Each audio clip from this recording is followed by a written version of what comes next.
Oh, princess, ano ginagawa mo? Oh, lutuin mo to. Tapos yung mga frozen, yung hotdog at saka longganisa, ilagay mo sa rep. Yung bituka ng manok, i-adobo mo yan ha.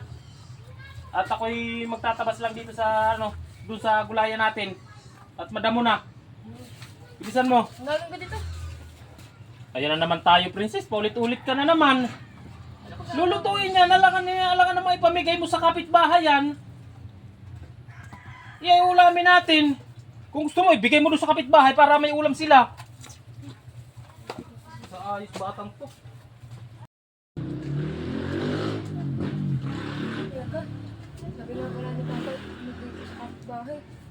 Magalit yun. May.